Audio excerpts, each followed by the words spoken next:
시청자 여러분 안녕하십니까? 이데일리엔 개장 전에 살펴보는 주요 경제 뉴스입니다. 첫 소식입니다. 지난달 주식과 회사채 발행 규모가 동시에 증가한 것으로 나타났습니다. 금융감독원에 따르면 지난달 주식 발행액은 2,384억 원으로 전월보다 400% 늘었습니다. 1월 주식 발행액이 477억 원에 그친 기저효과에 따른 것입니다. 주식 발행액 중 기업 공개 금액은 1,381억 원으로 557% 늘었고 유상증자는 1,003억 원으로 275% 증가했습니다. 지난달 회사채 발행 규모는 16조 8,984억 원으로 전월보다 51% 늘어났습니다. 특히 일반 회사채 발행 규모가 107% 넘게 급증했는데 채무산업 목적의 중장기채 위주의 발행이었습니다. 코로나19 사태에 기업들이 선제적으로 유동성 확보에 나섰기 때문으로 풀이됩니다. 지난달 회사채 발행액은 SK하이닉스가 1조 600억 원으로 가장 크고 뒤이어 LG화학, 국민은행 등이 뒤를 이었습니다. 코로나19가 국내 브랜드 순위를 크게 흔들어 놨습니다. 브랜드 가치 평가 회사인 브랜드스탁에 따르면 올해 1분기 브랜드스탁 지수는 팬데믹 상황인 코로나19의 영향을 받아 관련 브랜드들의 등락이 극명하게 엇갈렸습니다. 사회적 거리두기와 재택근무 등이 확산하면서 온라인 쇼핑 브랜드들이 급상승한 반면 항공과 여행, 오프라인 유통 브랜드들은 추락했습니다. 그동안 대규모 적자와 악성 이슈로 하위권에 머물렀던 쿠팡은 지난해보다 12계단 오른 42위를 기록했고 카카오톡과 네이버 등 정보통신 기술 부분도 강세를 보였습니다. 반면 유통 대표 브랜드인 이마트는 전체 2위에서 한 계단 물러났고 대대적인 구조 조정을 예고한 롯데그룹 유통 브랜드들은 모두 하락했습니다. 코로나19의 직격탄을 맞은 항공과 여행 관련 브랜드들도 하락세를 보였습니다. 일부 기업들이 사업 보고서를 기한 내 제출하지 못하면서 상장 폐지의 갈림길에 서게 됐습니다. 한국거래소는 사업보고서 제출 마감일인 어제까지 사업보고서를 제출하지 않은 흥하해운 등은 관리 종목으로 추가로 지정하고 사업보고서 제출 시까지 주권 매매 거래를 정지한다고 공시했습니다. 코스닥 상장사 럭슬과 코타코도 사업보고서를 제출해야 합니다. 사업보고서 제출 기간은 내달 9일까지인데 만약 이날까지 제출하지 않으면 상장 폐지 절차가 진행됩니다.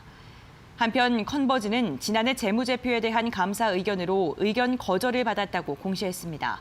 컨버즈 주권이 상장 폐지 기준에 해당하면서 매매 거래 정지가 지속됩니다. 미스터피자로 유명한 코스닥 상장사 MP그룹의 상장 폐지 여부 결정은 또 연기됐습니다. MP그룹은 정정 전 의견 거절에서 정정 후 적정으로 감사 의견이 변경됐다고 공시했습니다. 문재인 대통령은 코로나19 대응을 위한 긴급 재난지원금과 관련해 신속하게 집행되도록 2차 추가 경정 예산안을 속히 마련해야 한다고 당부했습니다. 문 대통령은 어제 청와대에서 주재한 3차 비상경제회의에서 이같이 말했다고 강민석 청와대 대변인이 브리핑을 통해 전했습니다. 앞서 정부는 지방자치단체와 협력해 중산층을 포함한 소득 하위 70% 가구에 대해 4인 가구 기준으로 가구당 100만 원의 긴급 재난지원금을 지급하기로 결정했습니다. 긴급 재난지원금 지급 방침이 정해지면서 정부의 지급 대상 선정, 지급 집행을 위한 2차 추경안 편성, 4.15 총선 후 국회에서의 추경안 심의, 5월 중 지급 등이 이어질 전망입니다. 2차 추경안을 편성하는 과정에서 정부 예산의 세출 구조 조정도 이뤄질 것으로 보입니다. 지난해 시중은행이 역대 최고 실적을 거두면서 4조 7천억 원에 가까운 배당금을 주주들에게 지급했습니다.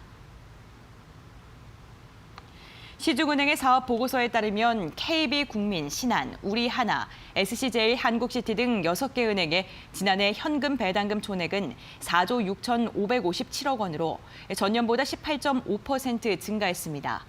배당금이 많이 늘어날 수 있었던 것은 좋은 실적을 기록했기 때문인데 6대 시중은행의 지난해 순이익은 연결 기준으로 9조 223억 원에 달했습니다.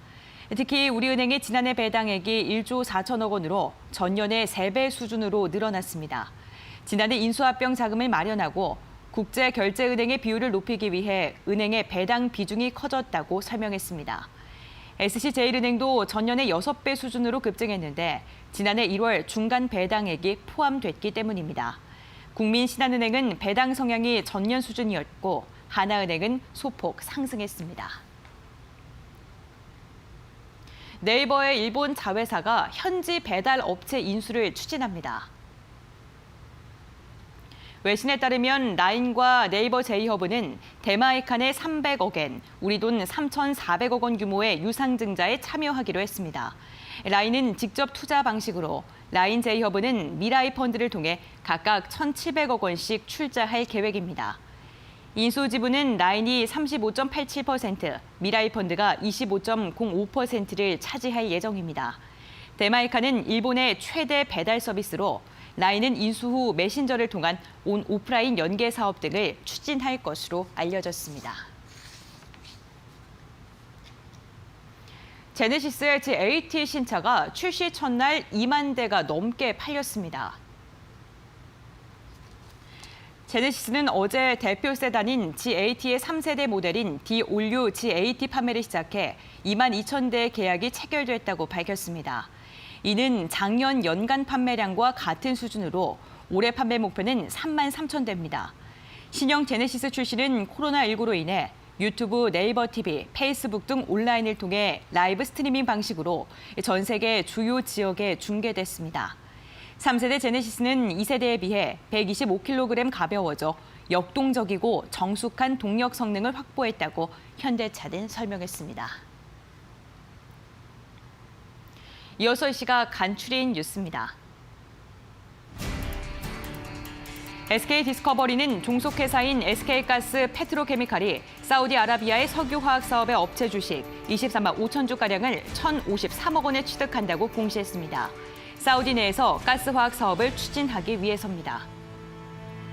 현대자동차그룹 정몽구 회장과 정의선 수석부회장이 지난해 계열사에서 연봉으로 각각 70억 원과 52억 원을 받았습니다. 정몽구 회장의 연봉은 전년보다 26% 줄어들었는데 정의선 부회장은 76% 증가했습니다. 금융위원회는 정부가 기업의 단기 자금 조달에 애로가 없도록 오늘까지 산업은행 등을 통해 최대 3조 원 법위안에서 기업 어음과 전자 단기 사채, 회사채 등을 매입할 예정이라고 밝혔습니다. LG CNS는 지난해 별도 기준 매출 3조 398억 원, 영업이익이 1,863억 원을 기록했다고 사업 보고서를 통해 밝혔습니다. 별도 기준으로 사상 최대 실적이라고 회사 측은 전했습니다.